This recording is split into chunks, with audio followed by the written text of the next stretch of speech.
What we do here is bringing Linux to you.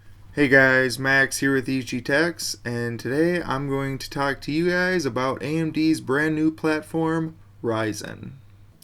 So the story starts with one of my power supplies dying, and you know, it was the whole burning electronics smell, the whole bit.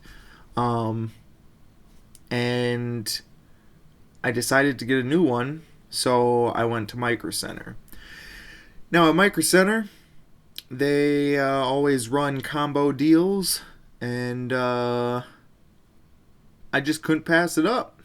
So I picked up Ryzen.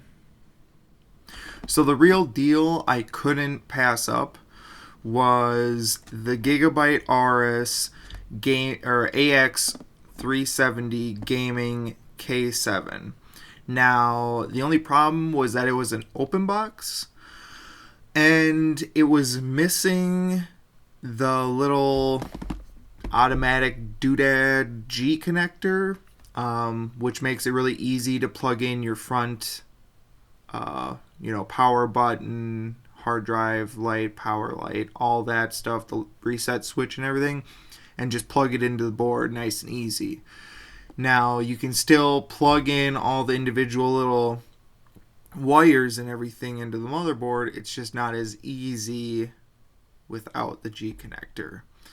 Other than that, it was missing one of the SATA cables out of the 4, but it had everything else. One of the main reasons for picking this motherboard, and by the way, here it is because what I'm looking for is a good motherboard that'll support dual graphics. It'll support an M.2 slot, preferably 2, or one M.2 and a U.2 plug. Now, I plan on getting an SSD that has a U.2 plug on it, and then that way I won't have the heat problems that I think I might have running M.2 drive in between the dual graphics cards I plan on having. Other than that, the few other things I wanted was USB 3.1C and dual RJ45 connectors or Ethernet ports. I like to have 2 LANs, and I would love to have this computer be able to connect to both of them without having a PCI Express card. So the next thing after the motherboard that really sealed the deal, I was planning on getting a 1700 because I just don't have the money to spend on the 1800X. But I just couldn't help it. I got the 1700X because the bundled discount for the 1700 was $50, and the 1700X was $50 more. But if I bought the 1700X, which was $50 more, they increased the bundled discount from 50 to 100. So essentially, I'm spending the same amount of money, just getting a better processor. So here's the 1700X.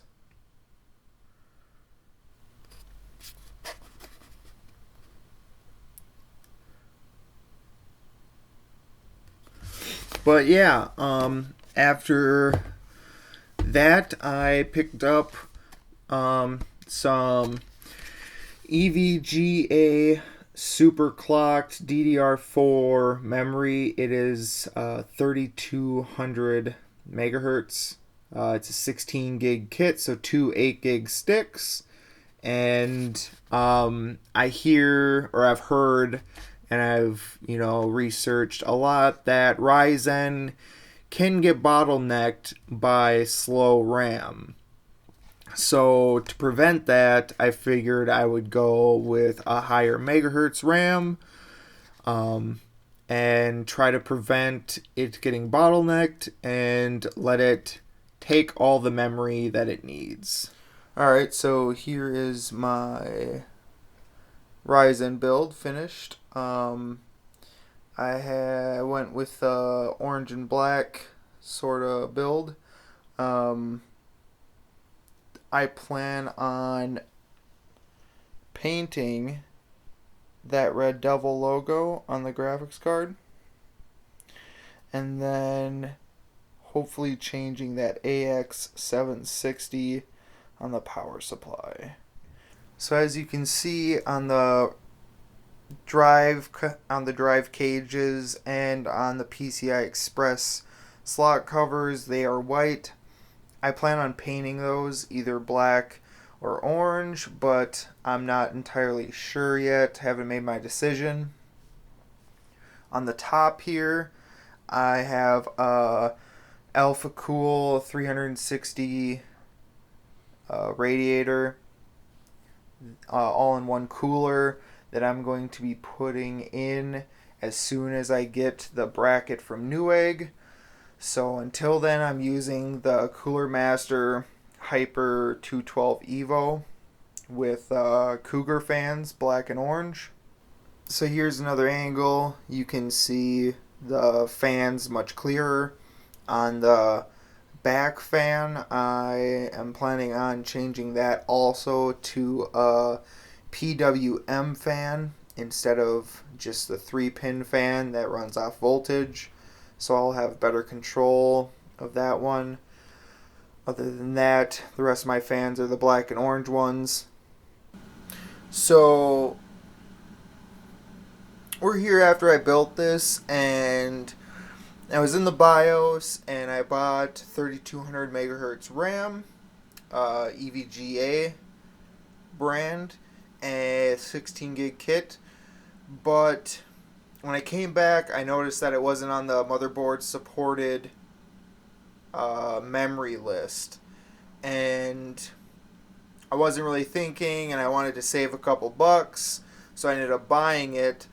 Well, the only way it would work is if it was in the RAM controller's default speed, which is 2133 megahertz. And anytime I increased it to anything, it would then boot the whole computer after it restarted. When I saved the BIOS, it would go into a boot loop.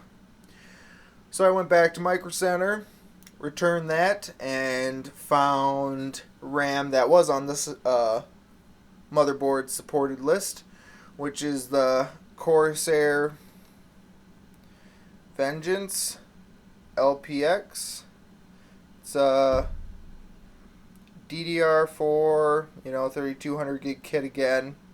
Another little problem that happened was that even though I was not able to also get this RAM up to 3200 either, because AMD does not support that, I got it up to 3000 or 2933, and supposedly sometime in May, AMD is going to be releasing more information and ways and support for motherboard manufacturers for higher RAM speeds. So I can only hope in the next BIOS revisions and whatnot that I will be able to use this 3200 megahertz RAM to the fullest. So that was my Ryzen build. I have both Ubuntu and Anagros running on it, or I've had both Ubuntu and Anagros running on it along with Windows, and it's been running flawlessly. Haven't had any problems except for the little memory problem that I had that was my fault, really. So another thing with Linux is you're going to want to be on kernel 4.10 or later if you want better, if not full, support for Ryzen. I know that that was a problem when Ryzen first came out, and the earlier kernels than 4.10 were causing some problems. But every kernel release after 4.10, Ryzen support has just gotten better and better. Also, you're going to want to get your RAM from your motherboard's manufacturer's supported memory or RAM list. If you don't, you're going to just be running into problems with booting, compatibility issues, speed issues, timing issues, the whole lot. It's just just save yourself the headache and the trips to the store or the days waiting for the package to come, and just buy the stuff you need right off the bat. Because otherwise you're going to be like me and make 3 trips to the store to get a different, package of RAM, thinking it's going to work and not work, and have to run back again.